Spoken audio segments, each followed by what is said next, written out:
Hey everybody, welcome to BigGunner81 Live, presented by Applied Arsenal Finishes and Gunworks, The Range at 35, BATArms.com, Eggleston Munitions, and Spinta Precision. Here we got in the house also too. It looks like Renegade Ammunition just jumped in and jumped out.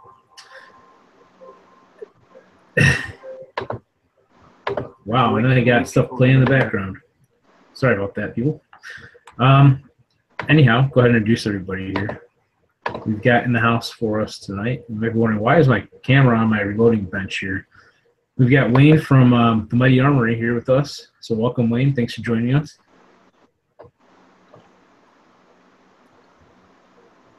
I don't know if I just froze up here or... No, I don't... Hey, Wayne, do you hear me? Yeah, I'm here. Oh, hey, welcome. Yeah, you were breaking up. I wasn't quite sure what you said. Oh, I was saying welcome. Thanks for joining us tonight. Thanks for having me. I appreciate it, brother. It's good to be there with all of you. Yeah, oh, awesome. We're going to show off something here in just a few moments on my reloading bench there that you make. And we'll kind of get into that. All right. And it looks like Dave from Renegade Ammo is here, but I see his logo, but I don't hear him. So, welcome. Yeah, I'm here. How you doing? Good. How are you? Good. I'm checking out Dave's posts on Instagram here. Man, He's distracting me. I tell you, the ladies love the workout yoga pants. Okay. Are you sure it's the ladies that love them? Well, Anyhow, we'll go through. I think most of the guys like them too. Hey, where I work, I sit behind a desk and I get to look out the front window. Across the street is a CrossFit gym, and they run in front of my building every day. People come in and go, "Man, you got a great job. You can enjoy the view." I was like, "Yeah, basically whatever you're into, you can find it." Thanks for derailing this whole thing there, Dave. Not a problem. I'm here for you, Rick. I'm here for you. So Pete from Range 35 is with us too. Welcome. And of course, John Leaguer is in the house as well. Welcome. Hey guys. And we got Will from Vulture Equipment. Hey guys, how you doing? Welcome. No. And Corey from Southern Style Beards. What's up, guys? How's it going? What's going on? So I just noticed that post there. Nice Renegade Ammo pants. Yeah, he's very distracting. Yeah, that is quite You should distracting. see the lingerie outfit stuff we got coming out. Oh, how many tattoos does that chick have? Wow. No. Okay. I'm guessing more than the bones in her body. I'll count. So I wanted to go back to what we're looking at tonight. Yeah, sorry. Go ahead. Yes, Dave. Anyhow, so what we got here is from Mighty Armory. You see this die set. Hopefully you guys can hear me when I walk over here. And Wayne, we can kind of go through this and kind of talk about what it is and what it does and everything. I'm just going to kind of take it out of the press so you can kind of see the top of it here. Well, basically, what you've got is a innovative design and a die that will deep prime and swage from cases. Yes. There's basically no moving parts. The entire product is U.S. made, materials as well as labor. It's all done on a CNC machine to exact or precise dimensions. So to start off, when you thread it into your press or into the carrier that you've got there, you'll notice it squeaks. Lock and load carrier insert. Okay, right. So what we recommend is you use a little silicone grease on it so that it smoothens it out should you want to take it in and out of or your bushing. The pin, I don't know if you've got a pin handy, but it's T-shaped. And what that does is it drops through inside the body of the die and sets. And then when you put the cap on, it tightens down on it and just locks everything up. So Yeah, now when you screw the die down into the press, it basically becomes one piece. It's perfectly vertical. So that rod and the dimensions of that rod keep that pin exactly centered where it should be.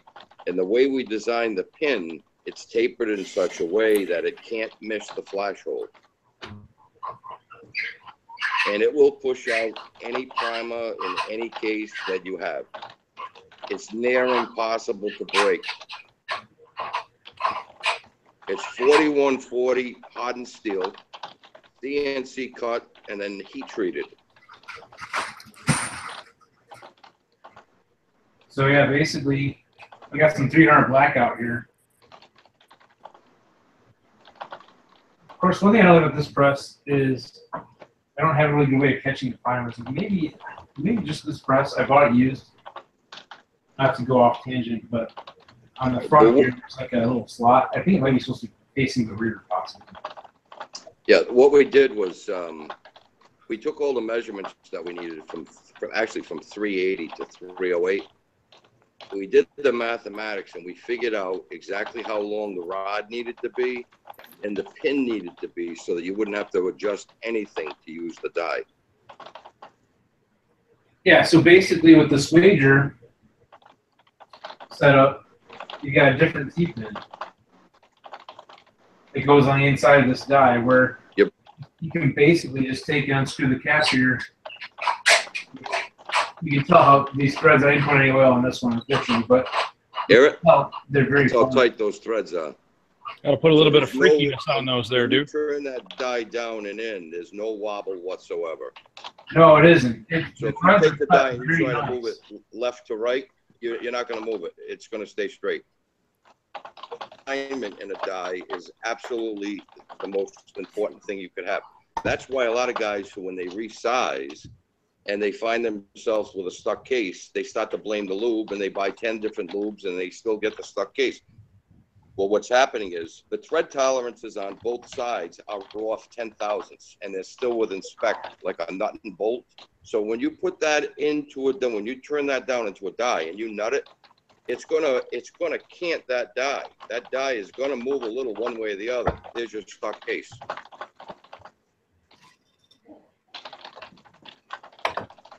So now we're starting with, obviously, with the priming die and the swaging die, but we'll also have a sizing die available in about 3 to 4 weeks. That's going to blow everybody's mind.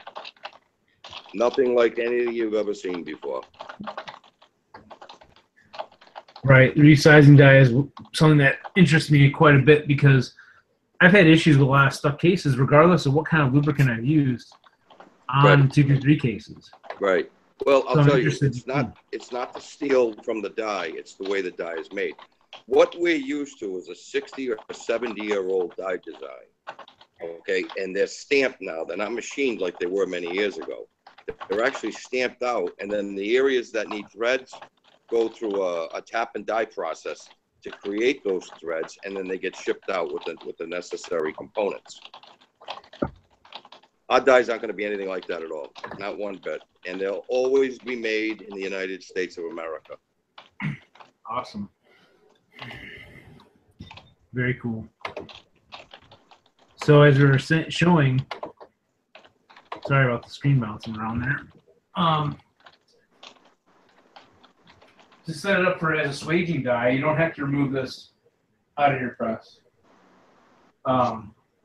You just drop in the different pin.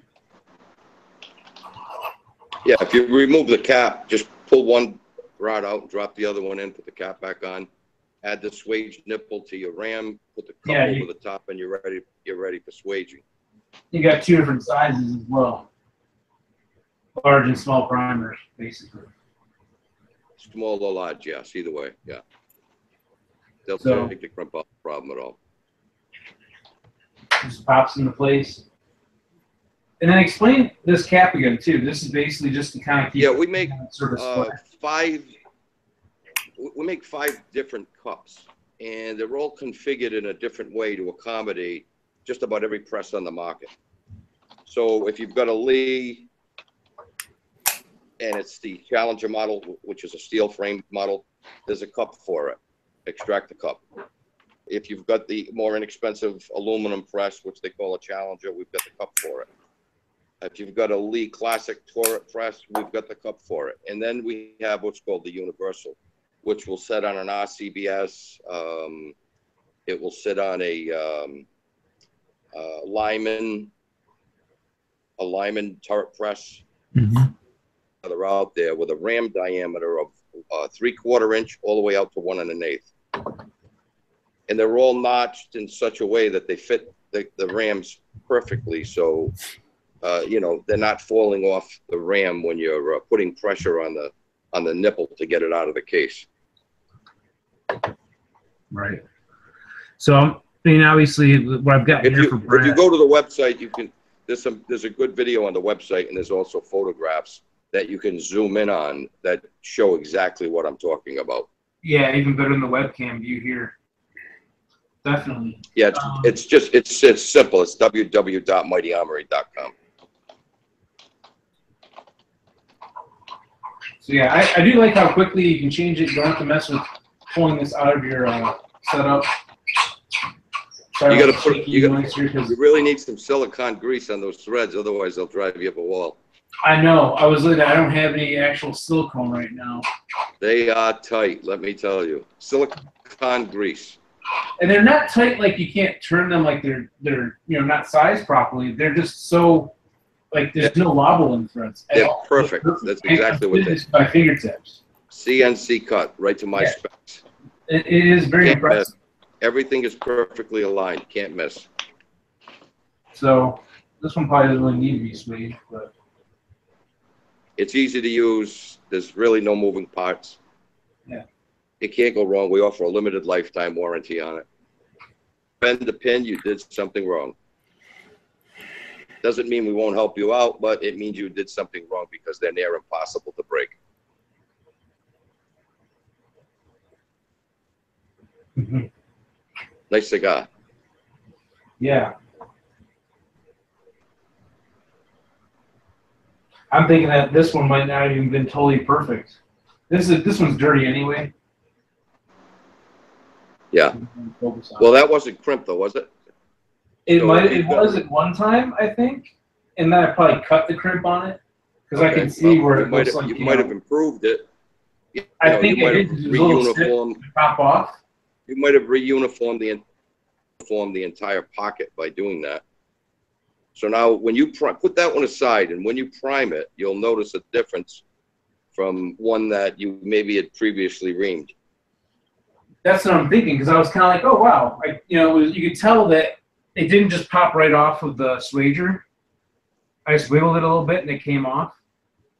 Yeah, well, you reuniformed the pocket is what you did. Yeah, because I was thinking, like, I have had some where I've cut I cut most of them because I didn't have a swaging tool at the time.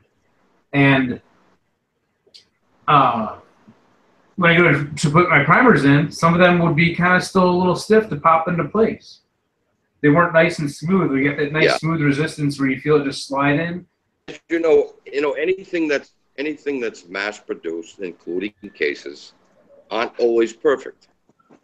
This will make them perfect, actually, whether they're crimped or not crimped. Right. So, you just proved that point with that 300 blackout case. Yeah. But the tool really is designed for crimps. I mean, that's really where it's at. Prime a pocket that's been swaged with our equipment. You will notice a big difference in the way that case primes. Believe me when I tell you, you'll feel it as you're driving that pocket. Cool. No, that's pretty slick. Like I said, it's something that's simple but made with great precision. You can tell. Just like the threads, you hear a little squeakiness because I didn't put any oil or any lubricant of any type on it. And there's no wiggle or wobble or anything to it. It's just like nice. I also like the engraving on the top. That came out really nice and clean. So you broke up pretty badly. I didn't get that last sentence. Oh, I was saying the engraving on the top of it, the Mighty Armory engraving. That is really nice and clean. Right. Thanks for noticing that. That's the very last thing we do. Yeah, that's what's and they're granitized. We actually cut that with a CNC machine, so that they're all exactly the same. They're always perfect. So are you offering those in different colors or just in black right now? Well, we can offer different colors, but for now we're just doing them in black. The new Dylan die, which is a little bit different than what you've got in your hand, will be ready for shipping hopefully Friday. We had considered doing those in blue.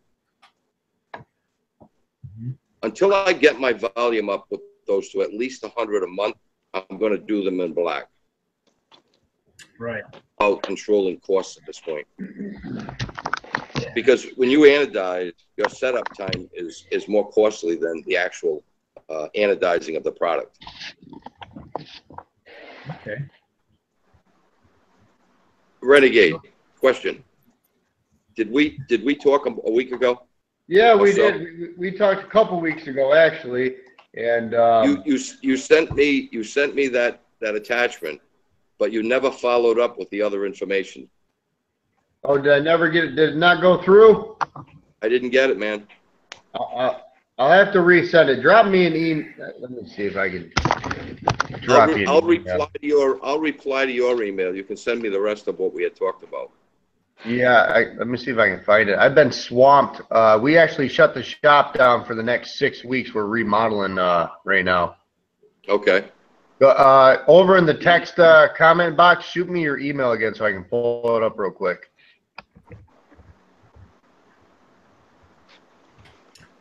Interesting. Yeah, I wanna definitely check those out. We do a lot of reloading, so. Right. Why don't I do this? Why don't I just email you back?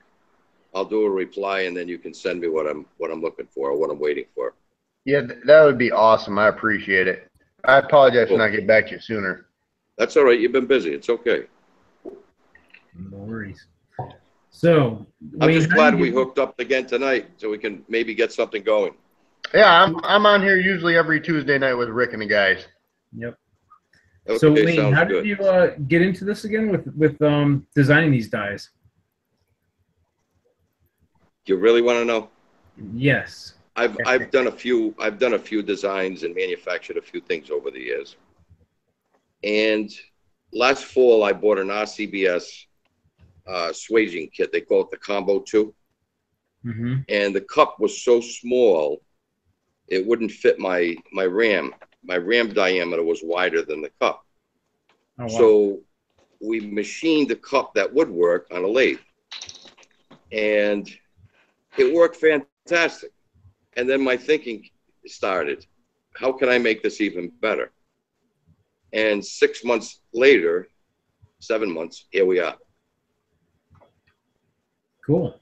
That's how it all began. Now I grew from there, and you saw that you wanted to make really nice, high quality. I sat down, my thoughts kind of made their way to my hands with a pencil, and I just started doing some drawings. Nice. And I said, here's a 60, 70-year-old dye industry that we all have to live with because they all work the same. Okay. Right. And I wanted to change that. So it's like anything else. There's always a time that comes when someone has a new idea that not only looks better, but works better. And that's us. And Yeah, as that's we add our designs, I've got 6 patents, right? As we add our designs to the line, I think it's going to change a lot of people's minds about what dyes they want to use to reload. I really do. That's awesome. This is just the beginning. That's what I was telling you earlier. I go, you got to talk with Pete. I know Pete's setting up a reloading area in the shop soon. I mean, reloading as far as retail products and so forth. Yeah, Wayne, I just posted on the chat here my email address for you. Fantastic. Thank you, Pete. Are you able to see that, Wayne? Because I know you're using your phone, I believe. I'm using my phone. I actually can't see it, but I'm hoping it's somewhere else when we're done here tonight. Oh, yeah, okay. So I'll get you his info later on, Pete, and then get that over to him. Yeah. Thanks. Yeah. That's a great idea. I'm glad you sent it. Yeah, no. One of the disadvantages is just for those out there that are wondering what the heck are they talking about, because there's all these different chats and things that go on while we're doing the show. There's an internal chat for people using Google Hangouts that you can kind of communicate back and forth and so forth with. And that's what they were posting comments to let them know to get in contact with each other. But in addition, we also have live chats for people who are watching to participate in. And there's a couple. I obviously can't see that. How busy are we? Well, there's a couple people on. I have it on gun channels. There's a couple people watching there right now, and looking to see what he says. Oh, okay. So the comment from Ohio 45 ACP had mentioned about Hornady has a primer loading arm that fits in the slot in the ram, and then there is a plastic tray that goes behind the post to catch the ejected primers. And he sent me a link because earlier when we were talking, I said, yeah, this thing, the primers fall all over the place. I figured there was something like that available, but he posted a couple links actually to it so I can check them out. That was very helpful. Also, go take a look over on YouTube.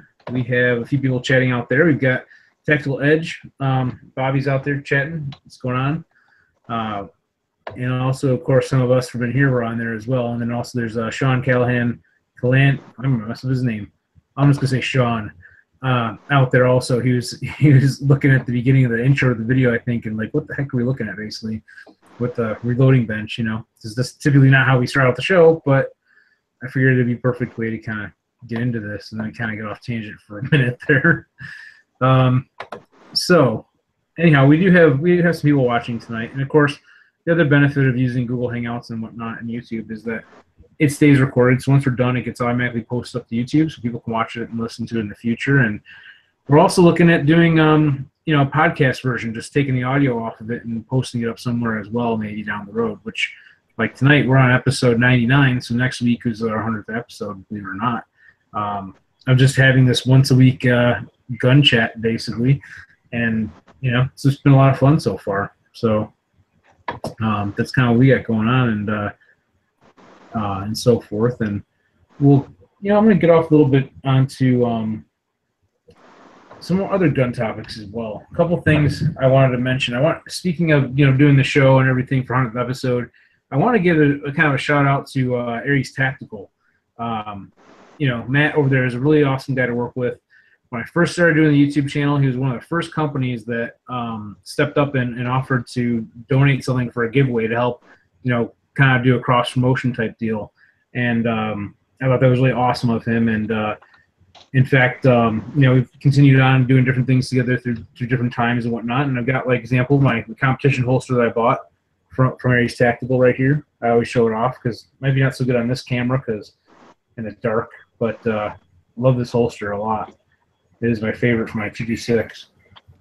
Also have one for my carry gun, my Glock 19 here inside the waistband, which he actually introduced me to this Alta clip, which is I really like. It's an awesome style attachment, especially if you're doing concealed carry or if you're like want to throw this in a bag and have it clipped into a pocket somehow to hold it and retain it. Love it. So check them out, ariestactical.net, I believe is his website. They offer all types of holsters from competition to concealed carry holsters to even, like, I think he makes like knife sheaths and magazine pouches and so forth. Hey, Rick. Hey Pete, you're stocking Aries now at the shop, right? Yeah, I carry IWB Aries, my everyday carry for my VP9, and nice. Matt made a couple competition holsters for me as well. We've got them in the store. Matt's a great guy, and I'm with you on that as well. Yeah, absolutely. I can't say enough good things about him. The most recent acquisition was the mag pouches that I have for the Glock. That I showed them off, I think last week before. No, last week was 4th of July. Sorry, it was probably the week before then. They're really deep mag pouches. We're going to kind of test them out and see how they work. And the reason why they're deep is because I wanted something for doing the pistol caliber carbines where you're maybe running a 30, something Glock mag, 30 round, something like, 9mm Glock mag. And I kind of felt that the short little stubby mag pouches, may not have enough retention for all the weight that's thrown around, plus the leverage that's on that long stick, mag and everything. So just picked up those from him. And in fact, we actually have, he's working on a couple holsters for us right now, actually, for Laura. Believe it or not, we have a similar holster coming for her that similar to my competition holster for her MP Pro that she picked up, and so forth. And she's really excited about that, so I'm happy for her, But I can't say enough good things about Aries Tactical. Definitely check them out. There's a lot of good holster companies out there and whatnot, but he's just been a great guy to work with and everything, so I can't say enough good things about him. So anyhow, I know Will has also got some stuff too, and we can always go back to anything with reloading as well throughout this. We're open, not shutting doors on any of the topics of conversation if there's anything you want to throw out. But I know, Will, you've got something with like some new products too as well. Yeah. We've been busy little beavers since Blade Show. Just before Blade Show, we started formulating a high temperature oil. For those that don't know, I had a training facility for many years, and so I've been in and out of the industry probably ever since mid-20s. And when I started the knife business, the knife manufacturing, one of the products we were using, and I don't want to call them out because it's a great product. It's just I think I was just using it completely too fast, if you will, but it really chemically scarred the backs of my hands. We weren't really paying attention to what we were doing all the time, and running fast in a shop, you've got oil all over your hands. And this particular oil was really good at doing what we needed it done, but after about 2-3 years, I've got a lot of scarring and sensitivity now in the backs of my hands. So it's really kind of forced me to look elsewhere. So we started formulating about 6 months ago with a couple petro houses, and we came up with a fully synthetic high temperature, low temperature, all-purpose protectant lubricant type thing. We call it Liquid Freakiness, and it was launched at Blade Show this past June. And it's really fun. So it's non-toxic, it's colorless, odorless, tasteless. It's got a rust inhibitor, a corrosion inhibitor. We've got a carrier agent in it that probably reduces friction by 25%. I mean, it's just absolutely slick as I like those bottles too. That's pretty cool. Looks like a little baby bottle for a vulture. Yeah. I'm trying to see if I got one sitting outside the package. Hey, Wayne, have you put it under a bearing load test yet? Yeah. Yes, we have. It went really well. I can't remember the exact number, but it performed with the top best, the top of the guys. We've got a couple extra additives in ours, like the corrosion and stuff like that. Let me see if I can give you guys just a couple extra things here. So it's paint and polymer safe, right? So it's safe for Cerakote, Duracoat, that kind of thing. Superior anti-wear properties just because of that carrier agent that we've put in it. And here's the actual, let's see if I can get this right. So there's the... Is it a thin oil? It's about the consistency of blood. So it's not thin and it's not thick.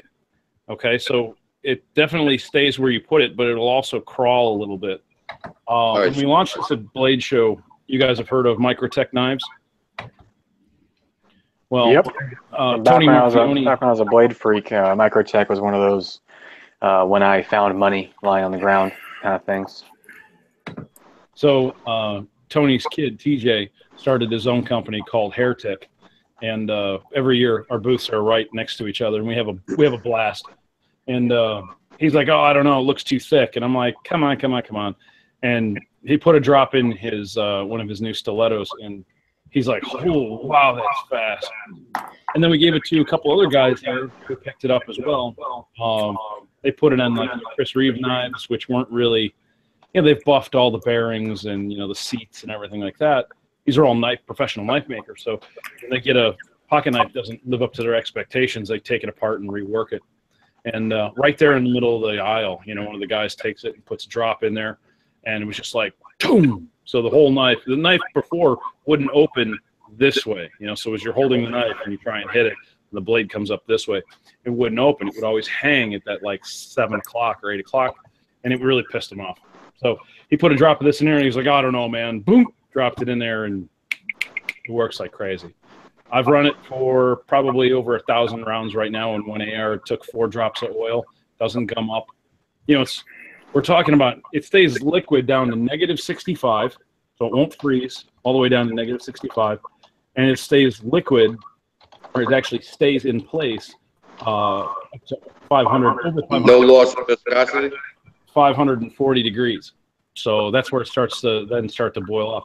Your gun is never, if your gun's over 500 degrees in the breech, boy, oh boy, you've, I don't know how the hell you did that, but so the whole idea is to make an oil that works great for protecting knives, working in stilettos, working in, you know, high tolerance, you know, race guns, tolerance parts, things like that. And, you know, it's also non-toxic and eco-friendly. So the best part about it is for those of us that duck hunt, we can smother our gun in this stuff and we don't have to worry about contaminating the environment. Duck hunters are big, you know, eco-friendly, ecological conscious people. So that's another big thing. And then this guy here doesn't have its label on it yet, but you guys are the first to see it outside of Instagram tonight. This is our cleaner. So once again, it's a mil-spec product, and it's low odor, non-flammable. It ships ground, ships non-hazardous. It's really fun. It's also got no carcinogens in it, and it's non-toxic. What else can I say other than, you know, this is a fully synthetic product, just like our oil. So this is not a petro-based product, so there's no petrochems in this whatsoever. It took me a little bit while to figure that out, but it's some pretty nice stuff. So we've got that one coming in this, which is kind of neat. So we got a field kit. Cool. We'll have 2 ounces of liquid freakiness, 4 ounces of cleaner. It's got, I don't know if you can see it in there, but it's got 10 of these high-end black swabs, a double-ended gun brush, and a red microfiber cloth. So that'll be up on the website. So there'll be this, there'll be just the cleaner and just the oil. So 3 different products. Awesome. So the liquid freakiness is up there right now. We've already started shipping that to a couple stores. Whoa, what's the cost? Sorry? What's the cost? The 2-ounce liquid freakiness is $15 retail. Good price. It's all U.S. product, like everything I make. We manufacture everything. You know, of course, the oil we can't manufacture in-house, but that's proprietary blend that's built for us. Cool. We fill all the packaging, the sticker, the bottle, the tube, the cap, the package.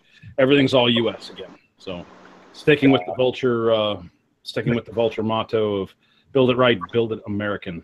Do you bottle it in-house, or is that bottled? Yeah, no, we bottle it in-house, the whole 9 yards. I keep everything under my roof as much as I possibly can. Awesome. So, what, you know, I'm asking, what state is it made in? What, the oil? Yes. Yeah. Most of it's made. The base of it is made in the Midwest. Okay, fair enough. Gotcha. Can't give too much away on that one, but that's cool. So yeah, look forward to checking that out too as well. We're always using different cleaners and stuff here and there, and kind of getting some different stuff to try out. I've got a field kit. As soon as the stickers come in, the field kit's on its way out to you. No, awesome. But right now, you've got some liquid freakiness on the way, and I gave you both a regular sounds weird. And a little sample. Oh, appreciate it. Liquid free. I got some liquid freakiness on the way to you in the mail. Just, I don't know. It's gonna take a little while to get used to, but that's cool. I think it's a neat name. I definitely have a lot of fun when it comes to naming the products.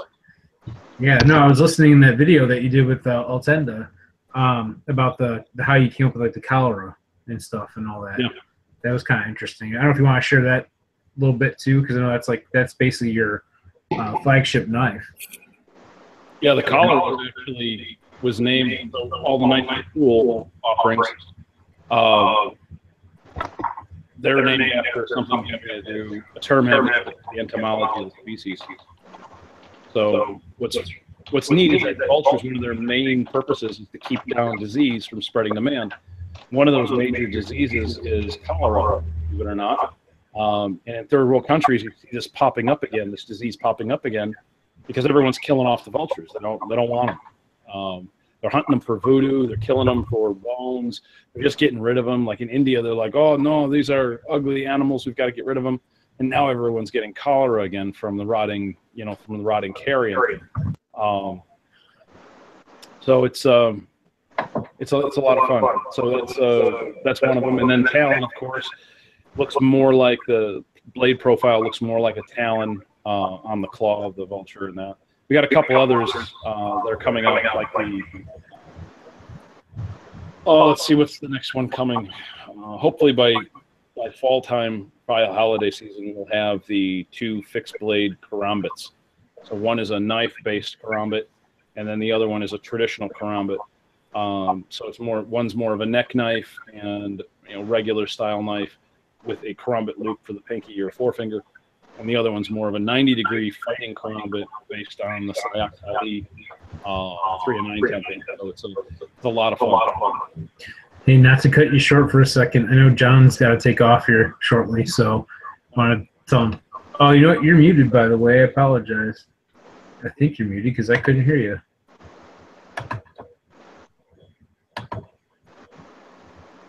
Let me try to unmute you because I don't know why I can't hear you. I can see the mute. I can see the mute signal. Yeah, I do now too, but I didn't see it before, and now I can't unmute him. Let me try it. Yes, we'll see. We'll see you later there, John. So we'll just wave. That was weird. Take care. Thanks. Yeah. So I don't know what happened there. Why his sometimes Google acts up and does weird stuff. Like hacking emails and stuff. Yeah, they hack the emails. No, it's like all types of goofy things happen with it. We've had times where we go to log in and it doesn't allow you to go live and so forth. Yeah, I don't know. So we just can hear his audio there. So I always tell you, your wall back there is always impressive. Oh, thanks. And it's not just like my space where I've got ARs all over the place. Oh, yours is getting there, bro. Yours is getting there. Yeah, I mean, what I'm getting at, you have a nice variety of firearms. Like mine's all ARs and a few pistols and a couple shotguns, and you've got Chris Vector back there. It looks like maybe an Uzi and some AKs and some stuff, and it's kind of cool. So yeah, I definitely like to collect a lot of different things, and then there's that core 10 items that I just always get, always have to have. Yeah. Hey, Will, you got one of these? What do you got there? Is that a Ruger American? No, I don't know. What is it? What do you got? A Brit with Enfield? Infield, Yes, I do, brother. U.S. property. No, I don't have one marked U.S. property. I do have one marked Her Majesty's. God, what is the designation on it? It's basically like the it's like MI5 or something, but the military side of MI5. It's short. It's got a short stock on it, a really long, thin barrel with a 3-lug for a suppressor on it. It's really, really unique. Look at that. Yeah, I bought a store out the other day. Did you? Yeah, they had a few toys in it. Wait, let's see that. Holy cow! You bought a gun store out? I bought out a few of them. Just a few. Wow, Oh, that's awesome. Hey, I'm looking at some of the internal chat here. Who is it? Corey, is it Hoppies? Oh, Hoppies has got a black label now. Here's a nice one for you. 1947 Winchester Model 62. Look at that. Little pump action 22. Oh, that thing's awesome. I know, man. Those things are accurate as hell, aren't they? I wish you had better better internet signal and webcams so we could see the stuff clearer. Me too. It hasn't in my throat or not. Although I'm looking at the group chat here on the other side. God damn, you boys know how to derail a conversation. Yeah, that's kind of how that works. we were trying to get your attention. I was totally like, I'm concentrating on the camera so it doesn't look like I'm talking like this. Like, oh, hey, what's going on?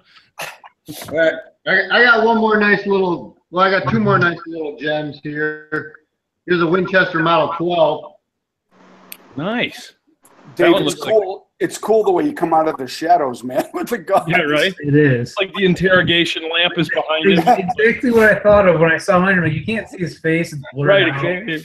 What, Citizen Zero or something? I'm gonna have nightmares.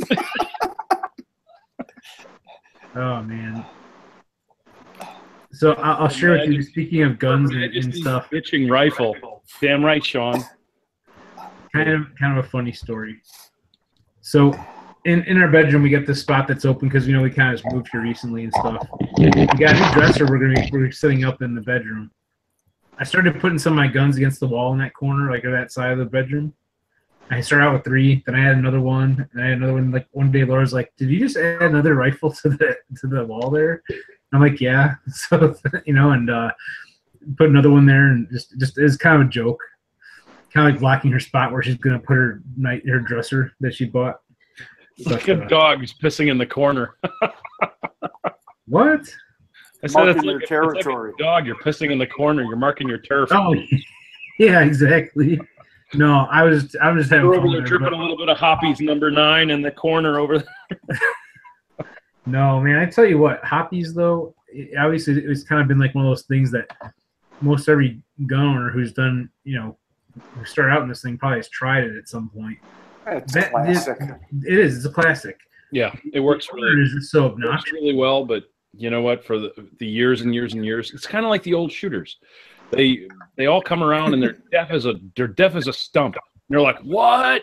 And nobody used hearing protection, and now we all use hearing protection. So the old guys, they got skin cancer and everything like that, and now everyone's going to eco-friendly, non-toxic, and you know what? It just kind of has to. It kind of has to be now. Our technology is there. Yeah, change it up. Yeah, exactly.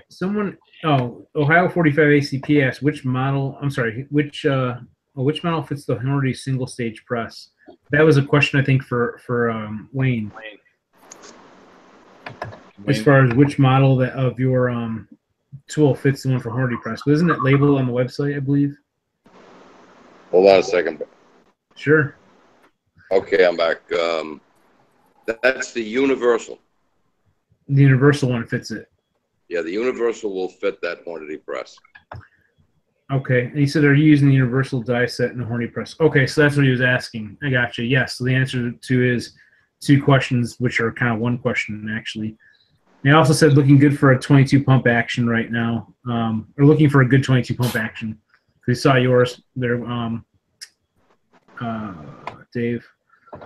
And sorry, it looks weird because I know like Will mentioned earlier when you kind of looking at the chat and you're trying to talk at the same time, it kind of looks weird because of the way the camera's set up. It does. We got to get teleprompters up in this thing. Exactly. Someone actually mentioned at one point in time, they're like, we need to have the camera located in the middle of the screen so you can look at the screen, but yet, I'm like, yeah, okay. Then you got a dot in the middle screen. It's an idea to kind of make it look more natural, I guess, if you want to call it that. But, yeah, so the other thing I was going to look and see what we got going on. Oh, yeah. Hey, Rick. Yes, Dave. Have you looked into that Be Live TV chat yet? Do Live, what it's called? Be Live, as in Bravo. No, I've heard of it. I haven't gotten. I think I did a search for it or something, and there's a couple different things that popped up under that name, and I'm like not sure which one I was looking at. Let me see if I can find it for you. Yeah, send me the link if you can. That'd be helpful. It's a pretty neat thing because you can take people's comments as they're commenting while you're talking, and you can put them on the screen. That'd be really awesome to be able to do that if it's off of YouTube and so forth. Speaking of which, too, of some other stuff I was going to mention outside of the, oh, sorry, go ahead. I was going to say outside of streaming stuff. Since I had this sitting here, I was going to talk about it. I did a video. I just put together this lower. It's kind of a budget build lower from FMK. Well, the lower receivers from FMK, rather. It's a polymer receiver, believe it or not. This stock here, and I know my webcam's kind of slow to react with one on the laptop here, but this rubber butt pad comes off. I probably would just leave it off, but I put it on there just so I didn't lose it for whatever reason. I don't know, not that I need it. But this stock was only $30 with the buffer tube and everything, and I assume it's made overseas. I've seen the same stock used on a couple different budget lowers that are out there for sale right now. So I figured when I saw it, I was going to, for $30 with the buffer tube, I picked that up for this budget build they were doing. Lower parts kit, I forget where I bought it, but I think it was $36 or $39 for a parts kit. All in all, I have you'd have like about $100, $110 into this build for the lower. I'm going to do a budget upper build soon too, which, you know, there's a lot of things out there right now when it comes to budget ARs because the market has become very soft. Everybody's pretty much bought one by now, and now they're on their second or third or maybe, you know, I forget what number I'm at anymore, but a lot.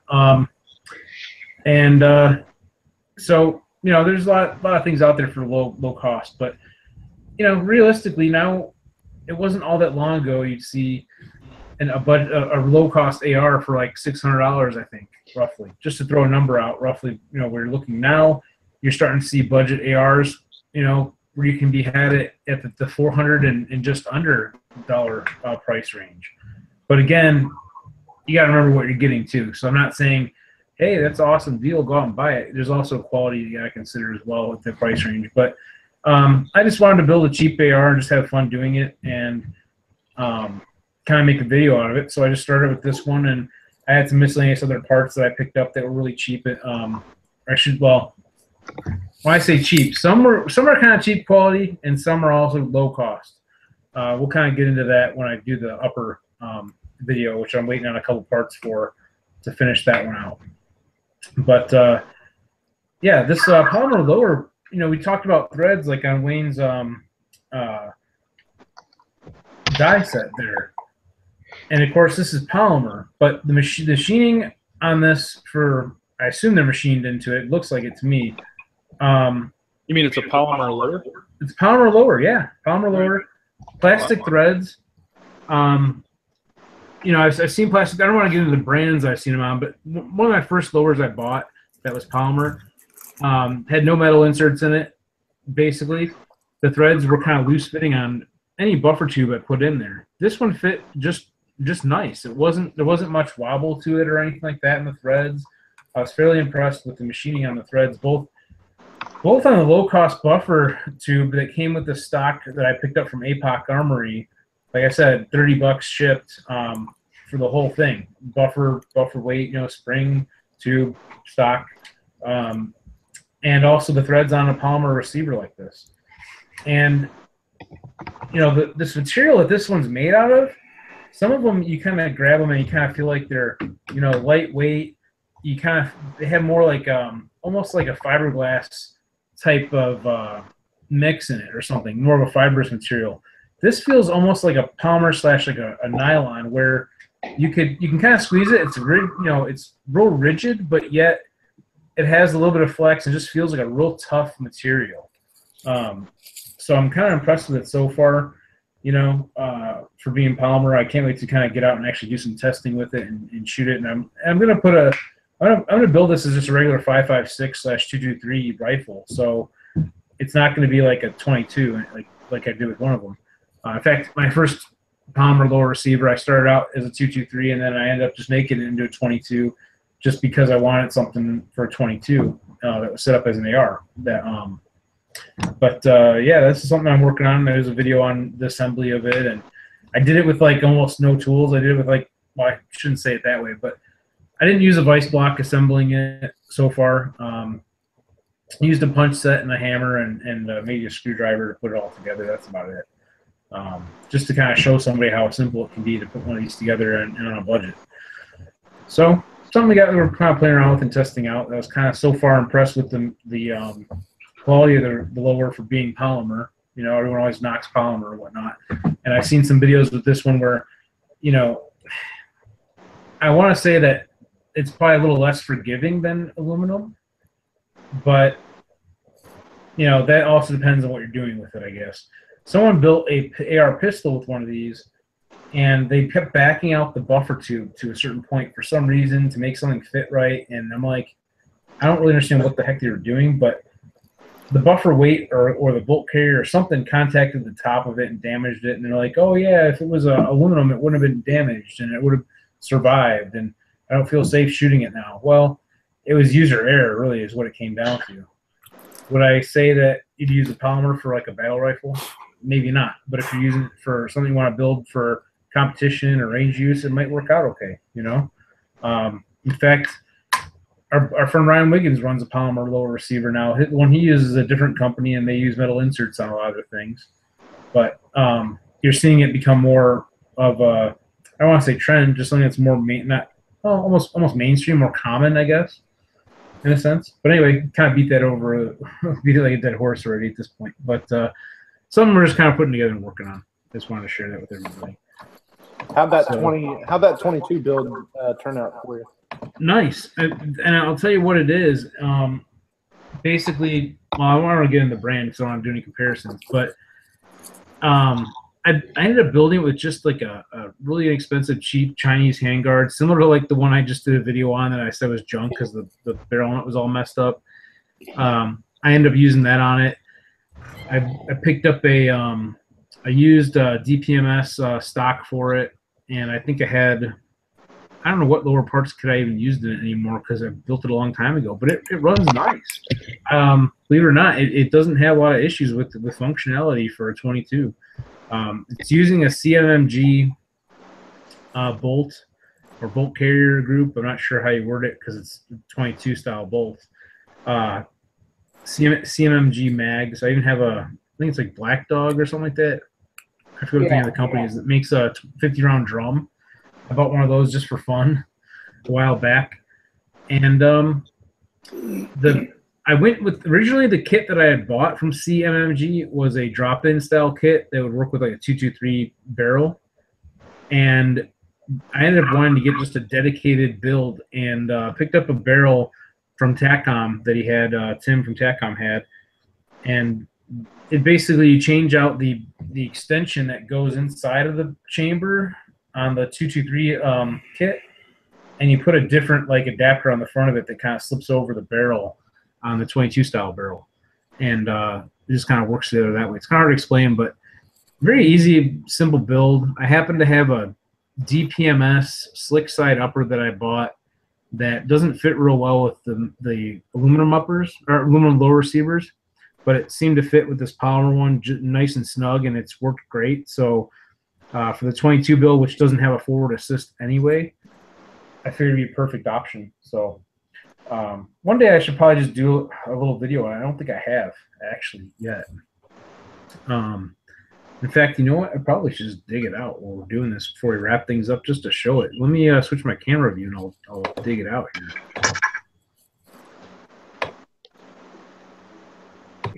Hey Rick, did you ever do that shoot? I don't know if you guys have any dedicated 22s that you put together. Yeah, no, that would be a big old fat no. I got a couple 22 flankers, and that's about it. Yeah. Oh. Wait.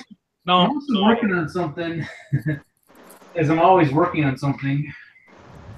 Maybe by next Tuesday I might have the kit to show. This is the wrong. What's going on there? Yeah, hey, look at that little zip.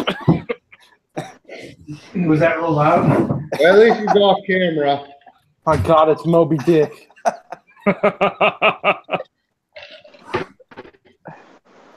Here we go. Look at Ahab. The fucking dicks come. Yeah, it's a zipper on my case. Oh yeah, sure. Yeah. That's what my wife said last night. It's a big case. That's what she said. Oh, the white whale, baby. Yeah, there it is. So before we wrap things up, I'll just show this real quick. One of the things I didn't put on it yet is actually even like a muzzle brake or anything. Switch my camera view so you guys can see this again. You don't need a muzzle brake, do you? I thought you were going to put a suppressor on it. That's why I like the threaded barrel. Now being in a state where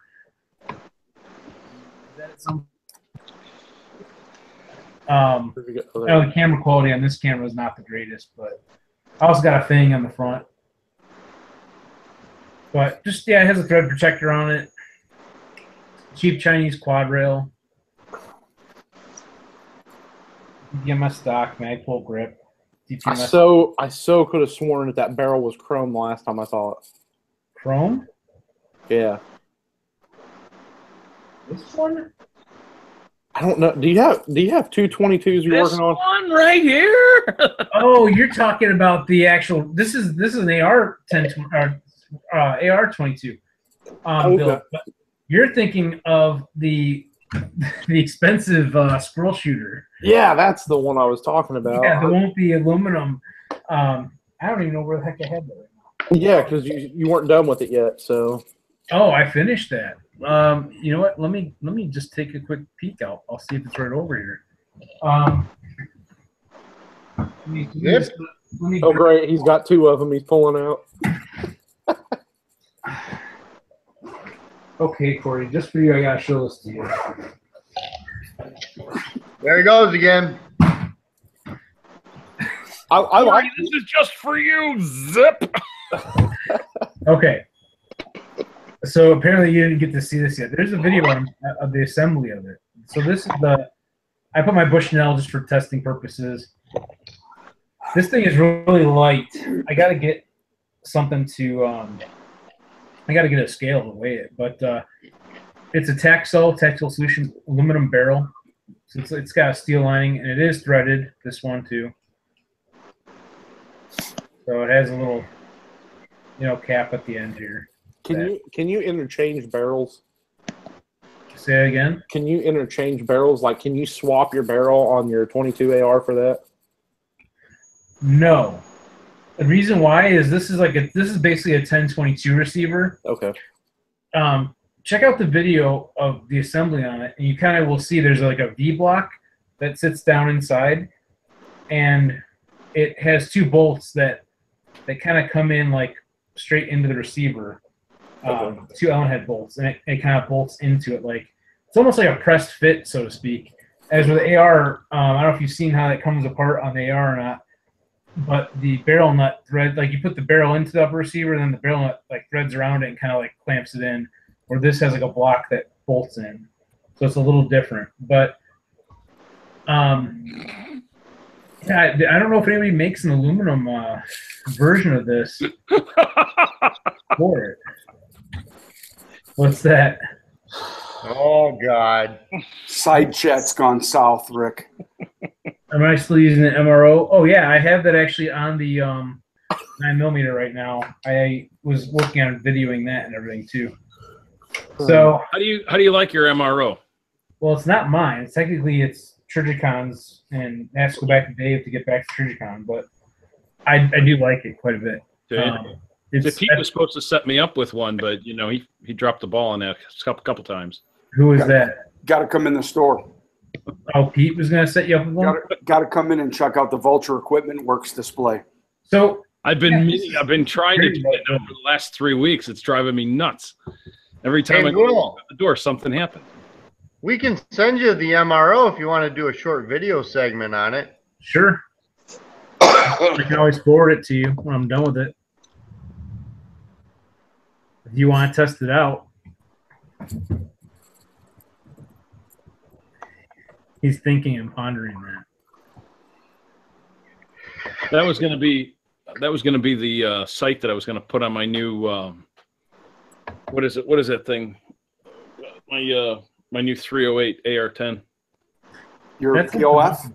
Yeah, the POF. I was going to put the MRO on it, and then probably put a switch out on the Trigicon 1-to-6 optic on there, so both of them are sitting on the weapon. You just keep switching between the two of them. But I don't know. Well, you want to try it out? I'm sorry? You want to try it out? Why, do you have one? Well, yeah, the one he sent me, we can forward it to you. Oh, yeah, cool. As soon as I'm done with it, I'll send it. I thought you were talking to David, so you were going to send it to him. Well, oh, no, I sent it to... Send it to me. Yeah. And Go ahead. Long story short, we're just shipping it around to people to do some videos with it and stuff. I'd love to stick it on this. Get rid of the Seymour. I'm putting it on my Scorpion. Seymour's nice, but it's got to go back on my comp gun, I think.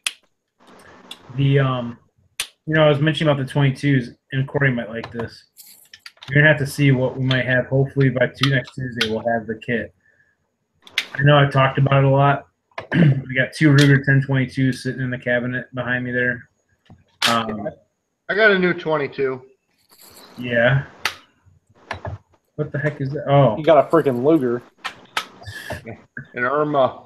I gotta tell you though, what I'm building is gonna blow that away.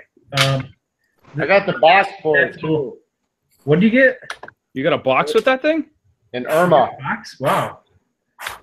You know, when I first bought my first AR, I went to the gun store, and I'm looking at them, and I'm asking what comes with it, this and that, with this one and that one, and the guy's like, "Oh, this one comes with a hard case," and then that. And I said, I was looking at the Colt, and I go, "Does the Colt come with a case?" And he's like, "Yeah, I think it comes with a case." And then a little while later, I'm like, "All right, yeah, I think I'll buy that one." Blah blah blah. They bring it out, and I'm like, "So does it come with a case?" He's like, "Yeah, it comes with a cardboard case." I'm like, "Oh, so what's the cheapest soft padded case you have?" So I just want to take it to the range in. I'm like, "Yeah," but it's what I wanted. I wanted the Colt, so I still don't regret that purchase. Of course, it probably is what led me into the 50 states of AR-15 and building all the rifles and the cases that are over here. And for Wayne, you may not have seen this, but yeah, there's 50 cases over there. Not all of them are filled yet, but they're getting there. So next I was going to say before we wrap it up, I mentioned it before, the Tactical Innovations Gatling gun conversion for the 1022. I got one of those coming. I ordered one. Something I've been wanting to do. It's a what? Gatling gun conversion kit for the 1022. Nice. Check it out. Check. Just do a YouTube search for Gatling gun 1022. It takes two Ruger 1022s. They both face each other like you basically take them out of the stocks and then you fix them in this like fixture with a tripod, and it's got a little hand crank and it operates with the triggers back and forth on each side as you crank it. So you get whatever, I forget what the capacity is, 25 rounds whatever on each one of those magazines. So 50 rounds, Oh, that is too cool. It is cool. It's kind of expensive. I mean, you look at it from the fact of you have two rifles now that cost about $200 roughly. Maybe you can get them a little less, which I think I picked mine up for like 183 out the door. Do a couple of promotions and deals through Cabela's. I bought them at the same time. Dude, I'd put a motor on the side of that thing in a heartbeat. That would make it a machine gun. Well, I'm not saying I would fire it or build it. I would just put a motor there. Yes, there you go. Just the cordless drill hooks right up to it. Have you seen the Romax? No, what is that? That's the same thing. It looks like it's taking two 1022s, and they're both set side by side, and the mags are facing up. So it's like an old, it's like God, what are those things? Romax fun gun. Huh. I'll have to look into it. I build one for the AK too. I know I've seen a Gatling conversion for the AK. Yeah, I'd like to build me a Grim Reaper. Yeah. I don't think I could afford the ammo. No, right? Here, you might know what this is, Dave. Oh, I got one of these laying around too. Let me see if I can switch back over here so I can. Here we go.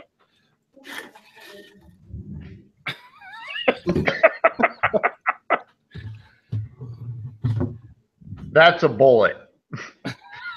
How about that, huh? Now that's a fucking shell. Yeah, what's that? It's a 40 millimeter projectile, dude. Wow. Yeah, I got a few of those lying around. I've shown them off a few times. Don't show that to Antifa. They'll think it's an MPG grenade or something. It's actually, this one is really kind of neat. There's only a few of these that I've ever seen. So this is actually called a Sergeant York round. Okay. No, So I haven't seen one of those. It was, this is a dummy cartridge. It's got a big, deal stuck in the ass end. But look at the freaking shell casing. It's just amazing on this thing. I got some of those that have the live primers in them still. Yeah, right. But this thing has got a screw-in tip basically on every of the rounds, so you could change out the ordnance on it. This was basically developed for like 10 years, and then as soon as they finished it, it would fire over 10 miles or something like that. As soon as they finished developing it, they mothballed it because technology had just absolutely leaps and bounds past it. But look up the history on the Sergeant York. It's pretty amazing. That is cool. Hey, what kind of AK is that on your wall? That's a God. Probably a Century Arms, isn't it? We'll check that out real quick, and then It's a Romanian. Romanian Norco? Yeah. Yeah, it's the same one I got. It still goes bang. Yes. Yeah. I've been wanting to take a trip up to the guys by Krebs. I've also wanted to do that too. I got to meet them at the bullpup shoot. Yeah. Yeah, are you going out to the bullpup shoot? On the East Coast? You know what? I still want to maybe like the bullpup shoot for Manticore Arms. I still like to go to that, but it's a lot more expensive now than it used to be for me to go. Now it's getting a flight and finding a car or taking time off, using my time off work or whatever, and driving up there and whatever. But yeah, so it's a little bit more of a hassle now. We'll be out. We'll be out there for that one. Oh yeah. Yeah. Are you doing like a booth? Yeah. Yeah, we've got a table out there. Awesome. Hopefully by then, if I do get to go to it, hopefully by then I'll get you to make that knife for me. I gotta save up some cash to do that and get that done. Cool. I've never really been. Let's be honest. I've never really been big into knives. Knives actually are like one of those things I always think about. If you get stabbed, it's a lot worse to me almost. But it's really not technically. But anyway, that's a whole other discussion versus a pistol or whatever. But I can't tell you.